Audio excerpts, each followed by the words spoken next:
달담입니다. 주말 잘 보내셨나요? 제가 오늘 소개해드릴 책은 바로 이 책입니다. 엄마의 라이프 스타일, 아이의 미래가 되다 라고 하는 책입니다. 라이프 스타일 교육 전문가라는 직업을 들어보신 적 있으세요? 저는 이 책을 통해서 이런 교육 전문가도 있구나 하고 처음 알게 됐는데요. 제가 이 책을 읽고 저의 그 교육관이랑 좀 비슷한 부분이 있어서 어머니들과 좀 공유를 해드릴까 합니다. 자, 어머니들 우리 아이의 교육 어떨 때가 이제 교육을 시키는 거라고 생각을 하세요? 교육을 하고 있다. 좋은 학원 보내고 어떤 수업이 우리 아이에게 맞고 이런 부분만 교육이 아니라 부모가 생활하는 일상 전체가 일상 그 자체가 교육이다라고 하는 측면에 쓰여진 책입니다. 저는 그 말에 공감을 하는데요. 여기서는 이제 엄마의 라이프 스타일이 아이의 미래가 되다라고 적혀 있지만 사실은 부모의 라이프 스타일이 아이의 미래가 된다라고 저는 생각합니다.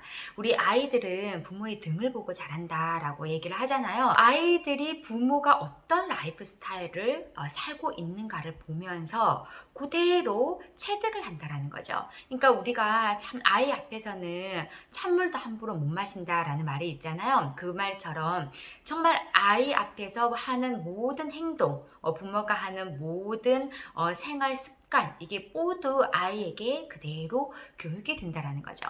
그래서 저는 어머니들께서 우리 아이 어떤 학원에 보낼까 고민하는 시간, 어떤 수업 방식을 우리 아이에게 적용시켜야 어떤 문제집을 사야 우리 아이 성적이 오를까, 이렇게 고민하는 시간에 우리 부부의 라이프 스타일은 어떤가 를 한번 점검해 보시면 어떨까, 이런 생각을 한번 해보았습니다. 특히 가정주부이신 우리 어머니들, 아이들이 내가 학교에 가 있는 동안 우리 엄마는 도대체 집에서 뭘 할까, 간혹 이제 우리 엄마가 집에서 뭘 하는지 모르는 아이들은 그냥 막연하게 우리 엄마가 나는 학교에서 이렇게 공부하는 동안 엄마는 실컷 놀겠네, 이렇게 생각할 수도 있잖아요. 그래서 저 같은 경우에는 아이에게 일부러 엄마가 너가 학교에 가 있는 동안 무엇을 하는지 엄마의 라이프 스타일을 자주 노출시킵니다. 예를 들어서 아이가 이제 등교를 할 때 너 등교하고 나서 엄마는 돌아가는 길에 도서관에 들려서 책을 반납을 하고 책을 좀 읽고 좀 빌려와야겠다. 그리고 너가 학원 가 있는 동안에 엄마는 요 근처 카페에서 경제신문 좀 읽고 있을게. 끝나고 만나 라든지, 네가 수영 강습받고 있을 때 엄마는 센터에 가서 러닝을 좀 하고 있어야겠어. 예를 들어서 이런 식으로 엄마도 네가 안 보는 사이에 정말 다양한 질 좋은 교양 있는 라이프 스타일을 살고 있어. 이거를 일부러 아이에게 노출시킵니다. 그렇게 하지 않으면 우리 아이는 엄마 아빠가 내가 학교에 가 있는 사이 어떤 라이프 스타일을 사는가 잘 모르잖아요. 그리고 함께 있는 동안에 특히 더 신경 써야 되겠죠. 그래서 이 책에서 뭐라고 나와 있냐면, 라이프 스타일의 고전은 바로 책 읽기다. 그러니까 라이프 스타일에서 가장 중요한 것은 책 읽기다. 요렇게 이해를 해도 되겠죠. 일단 어머니들 라이프 스타일 교육이라는 말이 좀 낯설잖아요. 그래서 이 책에 나와 있는 라이프 스타일 교육이란 무엇인가를 제가 좀 읽어드릴게요. 라이프 스타일, 즉 그 삶의 양식이 어떠한가는 그 사람의 인성까지도 확인할 수 있게 한다.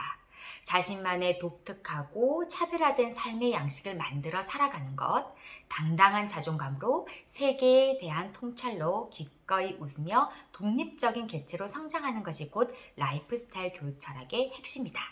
그 다음 또 좀 더 읽어드릴게요. 실생활의 기본 요소인 의식주를 기본으로 하여 패션, 푸드, 리빙, 예술, 독서, 미디어, 놀이, 파티 등 융합적인 교육이 이루어질 수 있는 모든 일상을 교육 코드로 한 라이프 스타일 교육이다. 그 중에서도 제가 좀 전에 얘기했다시피 독서 활동은 미래 사회가 도래해도 변치 않는 라이프 스타일 교육의 품격이자 고전이 될 것이다.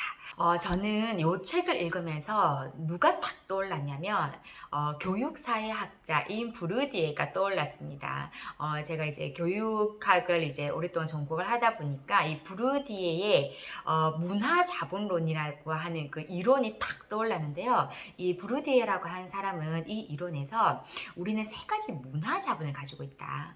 여기서 얘기하는 문화 자본은 경제적인 자본이 아닙니다. 자, 세 가지 문화 자본은 뭐냐면 첫 번째 객관화된 문화 자본, 법적 소유권의 형태로 존재하는 거. 예를 들어서 가장 대표적인 건 책, 그리고 예술 작품, 미술 작품. 이런 것들이 이제 객관화된 문화 자본이고요. 그러니까 본인의 집에 책이나 예술 작품, 미술 작품이 많은 것은 객관화된 문화 자본이 풍부한 집이 되겠죠. 그 다음에 두 번째가 제도화된 문화 자본입니다. 제도화된 문화 자본은 학교나 어떤 제도에서 내가 취득했던 거, 졸업장, 그 다음 자격증, 그러니까 한마디로 부모의 졸업장, 자격증 이런 것들이 되겠죠. 그래서 부모의 학력이 높다든지 여러 가지 부모가 가지고 있는 자격증이 많다든지 이런 것은 제도화된 문화 자본이 풍부한 집이 되겠습니다. 마지막이 브루디에가 가장 중요하다고 생각하는 이제 문화 자본인데요. 바로 아비투스적 문화 자본입니다.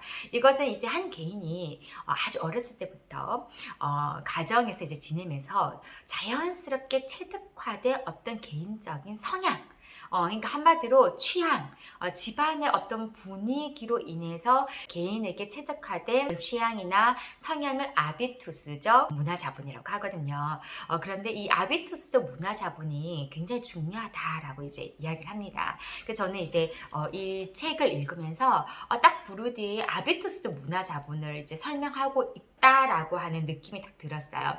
그런데 정말 이 아비투스적 문화 자본은 정말 우리가 아이들을 교육시킬 때 정말 간과하기 쉽지만 정말 이게 가랑비에 옷 젖듯이 자연스럽게 체득화된 그 사람한테 풍기는 어떤 과정 환경의 분위기, 향기 이런 게 있잖아요. 그게 다 이제 아비투스적 문화 자본, 라이프 스타일 교육 이런 거와 같은 맥락입니다. 그래서 어머니들 오늘은 우리 아이 어떤 학원 보내야 될까?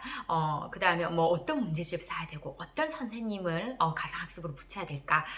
이런 고민 말고 우리 집의 라이프 스타일은 내 아이에게 어떤 영향을 끼치고 있는가를 한번 고민해 보시면 어떨까 이런 생각을 했습니다.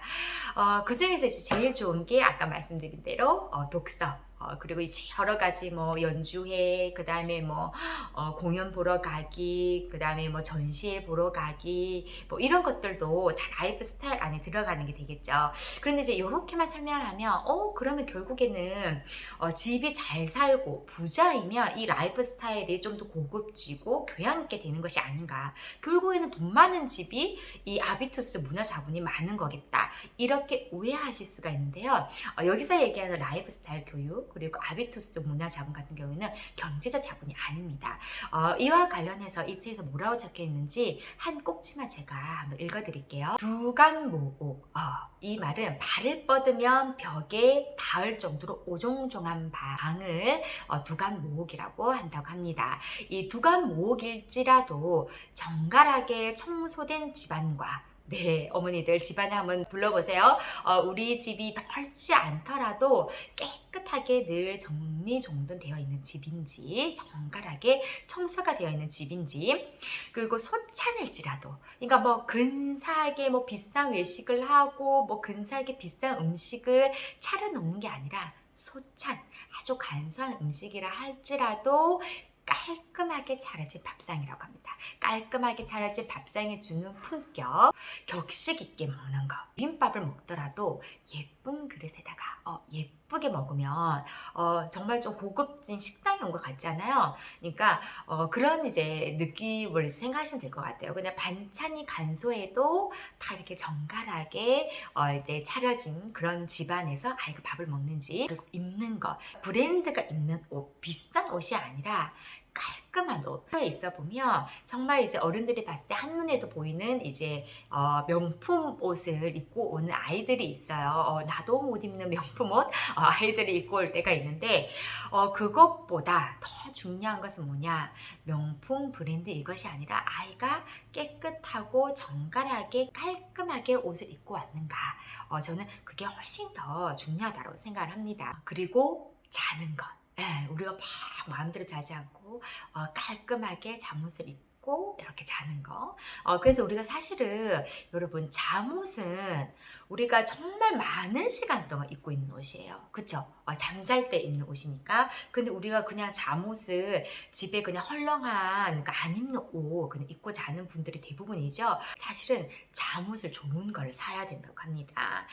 제가 예전에 그 홍진경 씨가 어떻게 자기만의 그 자존감을 키우냐라고 했을 때 남들에게 보여지는 어떤 뭐 옷이나 이런 것들이 아니라 아주 비싼 베개 이런 거를 몸에 좋은 베개 이런 걸 메고 잔다. 그러니까 남들이 보지 않아도 정말 나를 위한 거 남들에게 보이지 않더라도 나를 위한 어떤 것에 투자하는 것이 나를 위한 어떤 자존감을 지키는 거다. 약간 이런 식으로 이야기한 것을 제가 예전에 한번 본 적이 있는 것 같아요. 그러니까 사실은 남에게 보여지는 거나 막 명품을 입고 있는데 정작 집 안에서는 막 찢어진 거 그리고 막 더러운 옷 이렇게 입는 것은 라이프 스타일의 품격이 아니라는 거죠. 자, 그래서 이 모든 의식주 자체가 교육의 코드라고 할 수 있다라고 이 책에 나와 있습니다. 즉 나의 일상이 그냥 그대로 교육이 되는 것, 그것이 바로 라이프 스타일 융합 프로젝트 교육이고 그 뿌리는 가정이다. 이렇게 적혀 있습니다. 그래서 뭐 좋은 집, 비싼 집, 비싼 옷 그래서 뭐 좋은 음악회, 비싼 음악회 공연 보러 가고 이런 것이 아니라 그냥 깔끔하게 차려진 밥상, 정갈하게 차려진 밥상, 깨끗하게 정리정돈된 집 그리고 항상 화기애애한 집안 분위기, 아이하고 소통하는 집안 분위기, 늘 독서와 가까이 하는 부모 이런 라이프 스타일을 이야기하는 것입니다. 그래서 어머니들, 우리 아이들 내 미래에 우리 아이가 이런 식으로 라이프 스타일을 살았으면 좋겠다 이런 거 있으시죠? 그러면 가장 쉬운 거는 부모가 먼저 그런 라이프 스타일을 사시면 됩니다. 내 아이의 교육을 그냥 일상 그 자체가 내 아이에게 교육이 된다 라고 하는 측면에서 제가 이렇게 간단하게 설명했지만 이 책 안에는 정말 세세하게 일상생활에서 우리가 어떻게 파티를 또 이용을 할 수 있고 뭐 정말 세부적인 내용이 많이 나와 있습니다. 그래서 궁금하시면 한번 읽어보시는 것을 추천드릴게요. 자, 오늘도 항상 일상이 교육이 된다는 생각으로 부모님부터 아주 품격 있고 그리고 누가 봐도 닮고 싶은 라이프 스타일을 매일매일 꾸려 나가시는 그런 하루가 되셨으면 좋겠습니다. 저는 그럼 다음 시간에 또 뵙도록 할게요.